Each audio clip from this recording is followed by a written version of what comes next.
We begin the Gemara today on Daf Kuf Chaf Amud Aleph, 8 lines down from the top of the Yamud.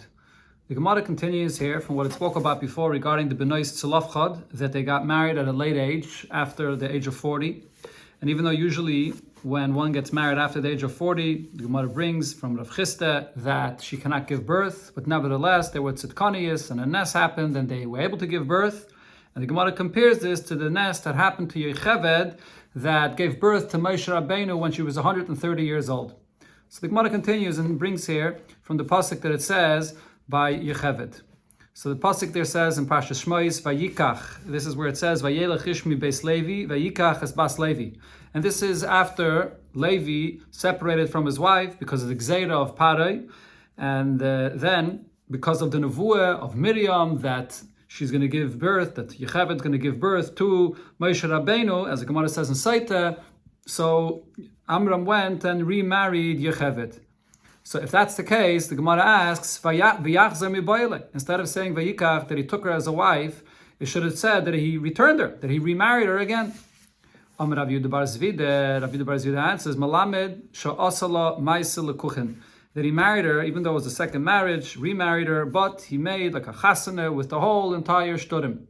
As the Gemara says, Shiva ba'piryan, he sat her in an apiryan, a special, beautiful, nice chair for a kala, and Aaron and Miriam mishreirim lufanel. Aaron and Miriam were singing in front of her. And the Malach Sharis was saying, Eim habonim smecha, that the mother of the sons is happy. The pasuk from Tilim, this was because of the nevuah that they knew that Moshe Rabbeinu was going to be born.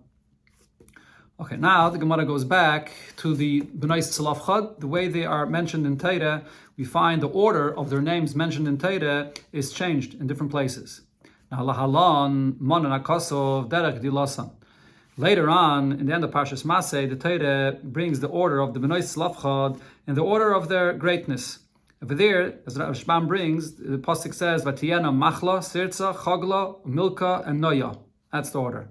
Now, V'kan, earlier on over here in Parshas Pinchas, where the order is different, over here it says Machla, Noya, Chagla, Milka, and Sirza. So it's Derech Chachmasan. It's bringing them in the order of their wisdom. The Rashbam explains that the reason the Gemara is saying this is because in Parshas Masay, when it speaks about the fact that they got married, it's mistaver to say that it's counting them in the derech of their age, because you get married, the older one gets married first, as it says there by Lavan and Yaakov, that but over here though, when they came to ask the question by Moshe Rabbeinu, so it says the order of the Bnei Tzalafchad and the derech of their chachma. This is the way this Man Da'amar understands here, based on just al pi svara, to explain these two orders in the pasuk. It says the Gemara, Rabami. What it says here is a proof to a statement that Rabami said.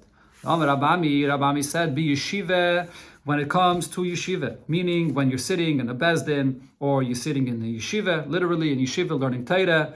So over here, alecha chachma, the one that gets to sit in the front and gets the covet is the one that's more wise. However, b'mesibeh, when it comes to a mesibeh, if it's a gathering for a chasana, mesibeh shel mishteh, or for chasana, some say that Rashbam means not only regarding the suda of the chasana, but it means actually for the age of marriage, who is the one that gets first. Halei chachazikna. You go according to the one that is older. That's the order of the way they sit by the suda, by a mishteh, by a chasana, and so on. Now, on this Ravashi says, but v'hu the maflig b'chochma. This that we said that b'yeshiva he gets the one that's the chacham, even though he's younger, he sits first before the one that's the zakin. It's only if his chachma is very much greater, much more than the zakin. And on the other hand, this that we said b'negeh to the mesibeh, that the one that is by the mesibeh, the one that's the zakin gets to sit first, even more than the chacham. V'hu the maflig b'zikna. This is only if he's much older. If he's much older, then I say that he gets to sit first. Okay, so what we're talking about over here is that in a case where it's a chacham muflig and a zaken muflig, both the chacham is muflig and the zaken is muflig. So then, when it comes to a yeshiva, the chacham sits first, and when it comes to the mesibeh, the zaken sits first.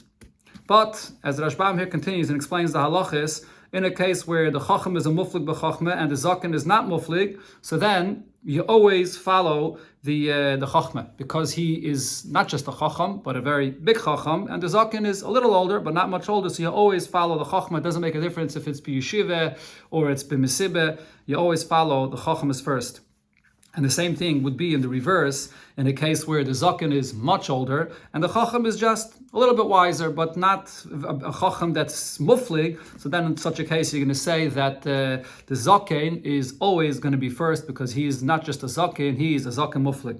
Then the Rashbam adds and says that nira be'enai, that in a case where you have a Chacham and a Zaken, and both of them are not muflig, it's just a plain level of a Chacham and also a Zaken that's not so old. So in such a case, you go after the Zikna, and he's medayik from the Lashon of the Gemara that says only by Zaken muflig and Chacham muflig, but otherwise we say that the Zaken comes first, because in such a case, al pisvara, we say that the Chacham is not going to be embarrassed by the fact that you're allowing the Zaken to go before him, because he understands that the Zaken is older than him, and you don't have to give. So that's it's for his covet. You understand that's for the covet of the Zaken, and therefore in such a case, when none of them are muflig, the Zaken goes first. Those are the bekitzer, the halachas that the Rashbam here takes out of what it says here in the Gemara. Now, another opinion the Gemara brings there to explain the difference in the order of the B'nai Slavcha, the way they're counted in the pasuk. Tara de Rabbi Shmuel said, B'nai Slavcha shkulei sayu. The B'nai Slavcha, they were all equal. Shenema, as it says, V'atihiyena. When it counts the B'nai Slavcha the second time, V'atihiyena machla sirtza. So there it's actually saying that they got married to their cousins, L'bnei Dedei L'Noshim. So the pasuk begins with the word V'atihiyena. The Rashbam says it's an extra word. And therefore we learn from this, Havaya achas l'kulan. Their existence, their entire existence was all one, meaning they were all equal, and therefore sometimes the Torah writes one order, other times the Torah writes another order, similar to what the Gemara dashens another time regarding Moshe and Aaron, where it says once Aaron before Moshe, once Moshe before Aaron, to say that they're equal. Amar Rav Yudah Mashmor, Rav Yudah said in the name of Shmuel, B'nai Slavcha, the daughters of Slavcha, the Hutru, Lihinase, L'chol HaShvatim.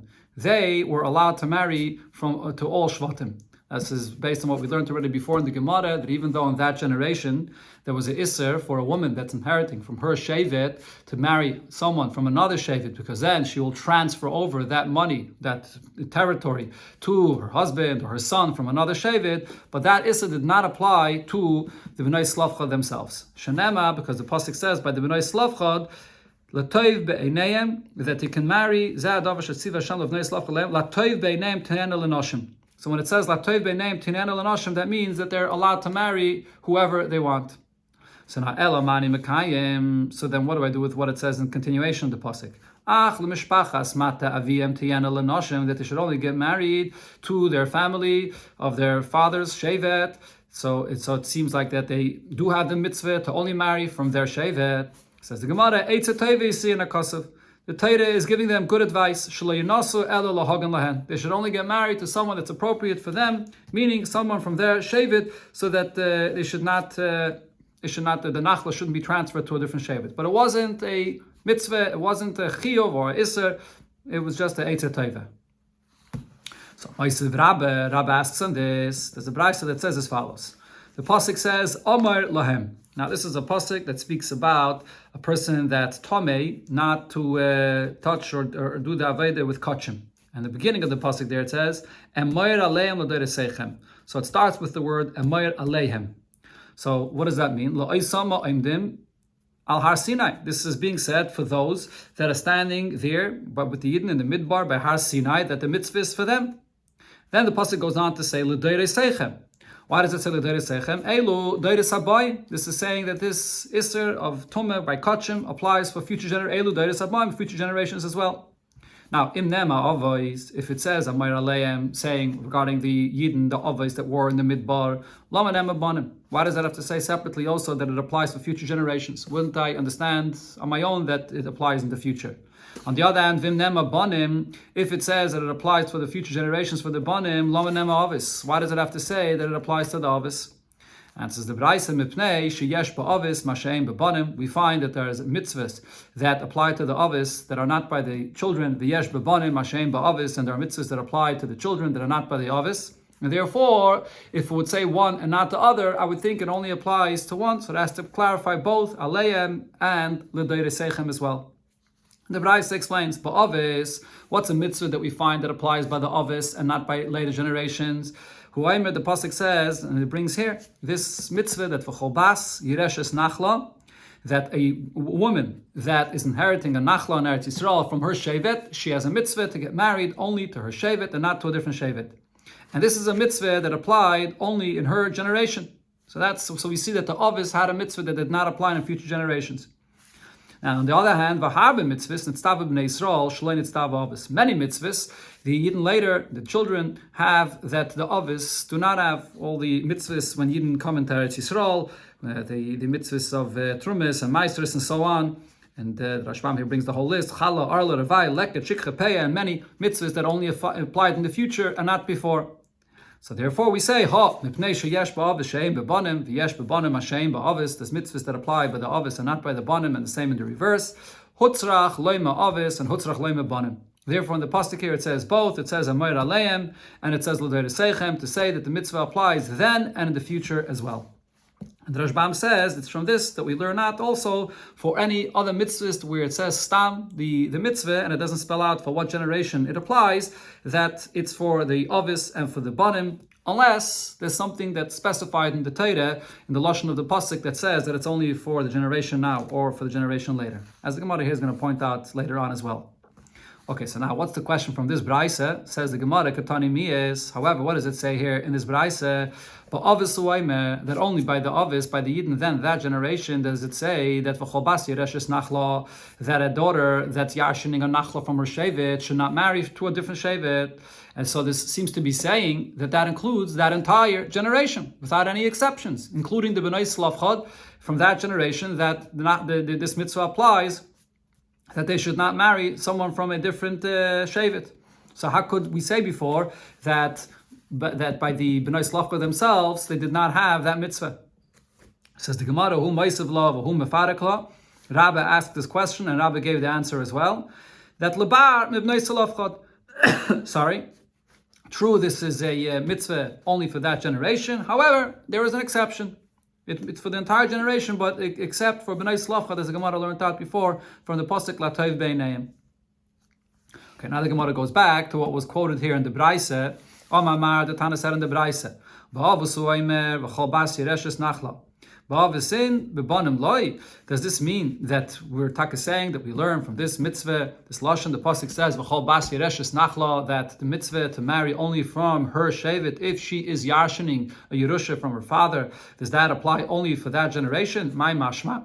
What's the mashmos? How do we see it in the language of the pasuk that this is a mitzvah only for that generation? It says the Gemara, Amarave, Amakra, because the pasuk says there, Zeh hadavar. This expression, Zeh hadavar, the Gemara is darshaning that it goes on this detail about the isser of marrying someone that's not from this shevet. Dava zeh, so the word zeh is an exclusionary term, so we learn now, Dava zeh lo yehei noyeg ele b'dar zeh. This is something which is only for this generation and not for future generations. Amalei Rabbi Zuti l'Ravashi, Rabbi Zuti says to Ravashi, if this is what you darshan from the word Zeh Davar, now Zeh Davar the Shchutei Chutz, when it says the same term Zeh Davar, this is the halacha, the isser of shechting karbonis outside of Dazara, outside of the Beis Hamikdash. Hachanami the lo yehei noyeg ele b'dar zeh. Does it also mean that it's all mitzvah or a isser that only applies for that generation? So the Gemara answers, Shani Hasam, there it's different. The pasuk there says l'deireisam, and that teaches me that it's also for future generations. Okay, and the Gemara is going to explain why it has to say Zeh Davar and then why it has to say l'deireisam. Okay, now the Gemara first goes on to another place in the Torah where it says Zeh Davar. Says the Gemara Zeh Davar b'Roshei Hamatis. When it says in the Torah, by Dabe Moshe Roshi Amatos of Neisrael Lemar Zeh Hadava Shetziva Hashem Ki Yida Neder, regarding the halachas of Nedarim. So Hachanami Delo Yehei Noyeg Ele B'Dar Zeh. Should I say that the halachas of Neder and Afaras Nedarim that the Parsha speaks about in the beginning of Parshas Matos, is it also only for that generation? Amalei. So he answered, no, Hahu over there regarding the Zeh Hadava by Nedarim Yalif Zeh Mehasam. We learn it with the Gzeir Shavra from the Zeh that it says regarding Shchutei Chutz. Just like by Shchutei Chutz it says L'Deiraisam, so too by the halachas of Afaras Nedarim it applies for all future generations. So, fragt the Gemara, if so, Hainami leilav zezemi hasam. This as well, meaning over here regarding the isser of marrying a different shevet by the woman that yarshin from her parents. So I should also learn out this lashon ze'adava from shchutei chutz to say that it applies for future generations. Says the Gemara, how could you compare the ze'adava that it says by the Yerusha, by the isser of marrying to a different shevet, to the ze'adava that it says here by nedarim? When it comes to the Zad Davar that it says by Nedarim, Itztrich l'gzeira shava. That Zad Davar, it was necessary for the Torah to write it because of what we learn with Gzeira shava. As the Gemara is soon going to explain, that the Torah couldn't just simply not write anything, and we would understand that it's for all future generations. The Torah has to write Zad Davar because it's needed for Gzeira shava, for what we learn out from Shchutei Chutz. And then the Torah also writes l'dereisam. So once we learn out that Gzeira shava for something else, as we'll soon see, so then we know the klal is ein Gzeira shava lemechza. You can't learn a half Gzeira shava, so therefore we apply the Gzeira shava as well to teach me that by the mitzvah of by atfaris nedarim, it's also for future generations, like it is by shchutei chutz. But hacha, over here, when it comes to the issur of marrying a different shevet by a woman that yarshins from her parent, lemai itztrich. Why does the Torah have to write Zeh Davar, and then I would learn the Gzeira Shava from Shchutei Chutz? Lishtei Kramine. Let the Torah not write the exclusionary term of Zeh Davar, Va'ano Yadaina Diladaidisu. And I would know that this is a Isser or a mitzvah for future generations as well. So therefore, the Zeh Davar that it's written by the halachas over here of the Yerusha, that you're not allowed to marry another shevet, that's clearly an exclusion to say that it's only for that generation and not for future generations.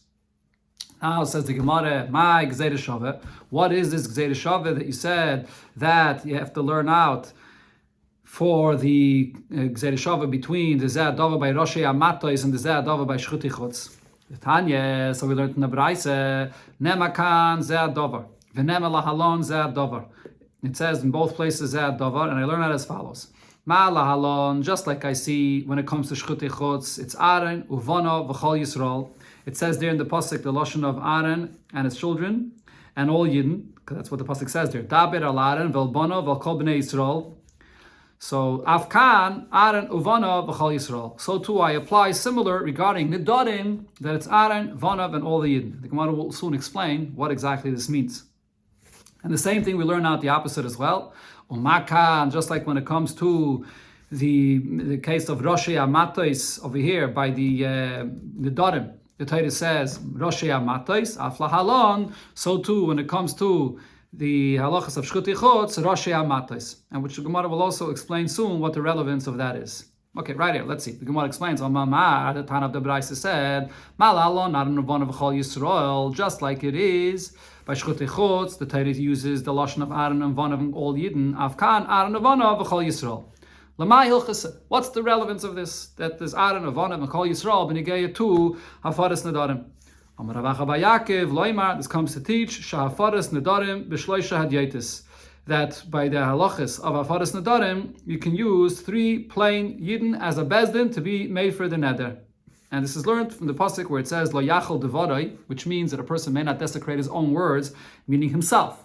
Hu ein mechol, the Rashbam brings the drasha. But if you have others, acherim, they could be matter for him, and that's a bezdin. And if you have a bezdin of 3, even 3 adyotis, they can come and be matter. And the Rashbam clarifies it has to be dafka a bezdin of 3.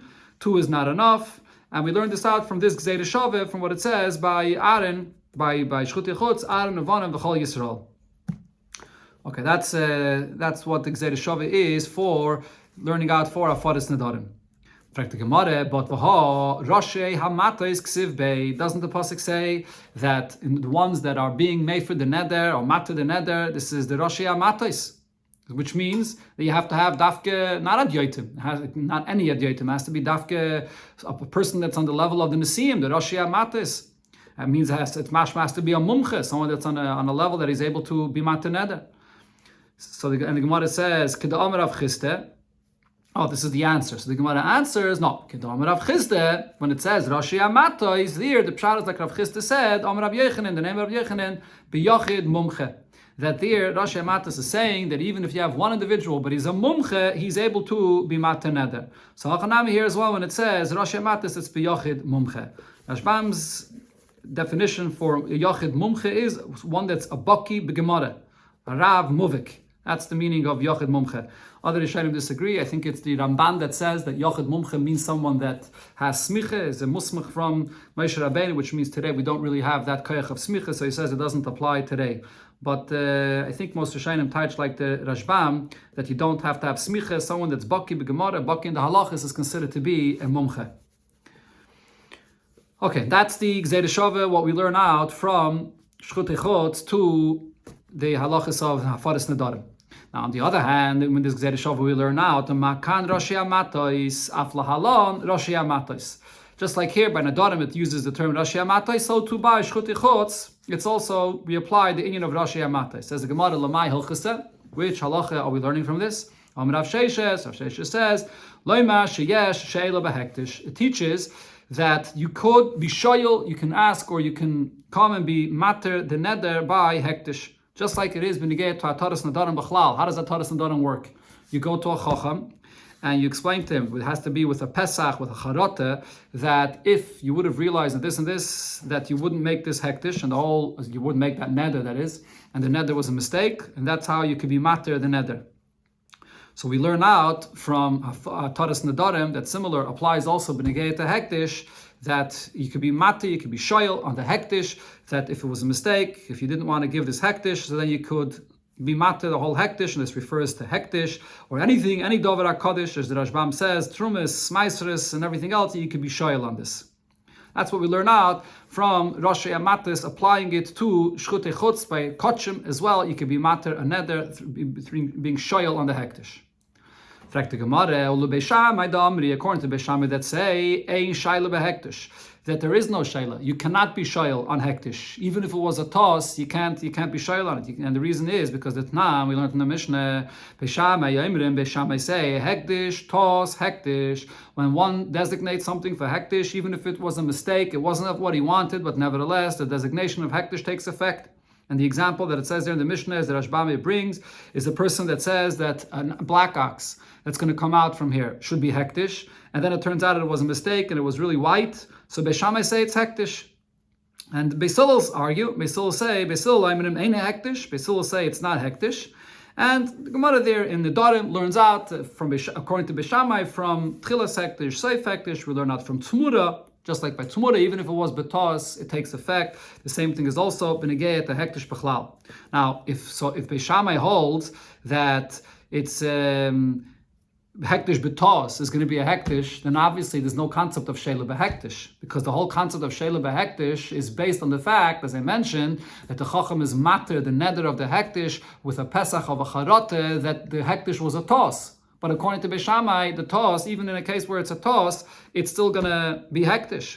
So there's no room for sheila behektish. And Mashenkan, according to Beis Hillel, as the Rashbam explains, in a case where it was a clear mistake, then you don't even have to go to a chacham to be matir, like this case of shari shachar and a shari lavan.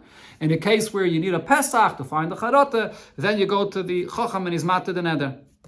So the Gemara asks, Zeh v'zeh, according to Beishamai, this Gzeir Shava, zeh, or the two words actually, zeh, the zeh that it says by Shchut Echotz, and the zeh adova that it says by Rosh Yamata, is my avdilei. What do they learn out from this? Now, even though the Gemara before brought other things that we learn out from the Gzeir Shava, but Beishamai definitely does not hold from this Gzeir Shava, because as mentioned before, the Gzeir Shava, if you hold of the Gzeir Shava, then you have to hold of it all the way. Ein Gzeir Shava lemechza. So if he doesn't hold of the Gzeir Shava regarding learning out the Rosh Amata is that it applies Sheila behektish like it does by Nedarim, so he doesn't hold of this Gzeir Shava at all. So therefore the question is, how does he, what does he do with the extra words of Zeh and Zeh? So the Gemara says, Zeh Adav the Shchut Echotz, from the Pasuk Zeh Adav that it says by Shchut Echotz, Mi Bayalei, what he learns out from this is that Ala Sheichitu Chayiv, one that slaughters, shechts an animal outside of the Beis HaMikdash, is Chayiv, Kodesh for Shchut Echotz, Ve'en Chayiv Al HaMeilik. But by Melike, with a bird, that's done with the fingernail of the Kayin, for that, if it's done outside, Shchut Echotz, you're not going to be Chayiv. That's what Beishamai learns out from here. Rashbam brings that according to Beis Hillel, there is another Pasuk that is learned out in the Titus Kayanim, that he doesn't have to have this pasuk over here, but there's another pasuk. It says Asher ki yishachet v'loy ki yimloik. So therefore, he doesn't need this pasuk that Beishamai learns out from here. The Gemara continues, Zeh Adava, the Roshei HaMatais. According to Beis Shammai, the Zeh Adava that it says by in the Dorim by Roshei HaMatais. Beis Shammai learns out from here, L'chacham mater ve'ein Baal mater. That Zeh Adava is also an exclusion. It's saying that only the Chacham could be mater the neder. Which means that the Chacham, the way he's mater the neder is, as mentioned, with a Pesach of a Charata. And it's not only on the day that the neder was heard by the Chacham, like it is by a father or a husband that's mefer, that will void a neder that a wife or a daughter made. That's only b'yom shamay. On the day that they heard, they're able to be mefer, desecrate or void the neder even without any Pesach or Charata at all. But by a Chacham it's different. A Chacham has the koyach to be mater the neder any day, any time later it could be mater the neder. But that's only by a Chacham. Ve'ein Baal mater, but a husband cannot be mater the neder. And on the other hand, Baal mefer, a husband could void a neder of his wife on the day that he heard the neder without any Pesach at all. He doesn't want the neder, he could just void the whole neder. Ve'ein Chacham mefer, and the Chacham cannot void this neder. And the Rashbam also adds that this also means, as the Gemara says in the Dorim, that the Baal, when he's mater, he actually doesn't use the term mater, he has to use the term of afare, mufralach, that he's voiding the neder, and the Chacham, when he's mater, he uses the term hatore, that he's mater the neder. That's what we learn out from Zeh Adava according to Beis Shammai. And the Rashbam adds that according to Beis Hillel, they learned this out misvare, they don't need any pasuk to teach us that this is only by a Chacham, because it's understood that only the Chacham that is coming to be mater, and he's mater on any day later, he's coming to be mater, the neder, he's showing you a heter because of a Pesach and with a Charata. Mashenkim by a father or a husband over here, the lashon that's used is hafare, because hafare means that you're voiding it. Without any Pesach and Charata, you're voiding it, b'yom shamay, as it says in the pasuk. So according to Beis Hillel, this is all misvara, you don't need any pasuk for this.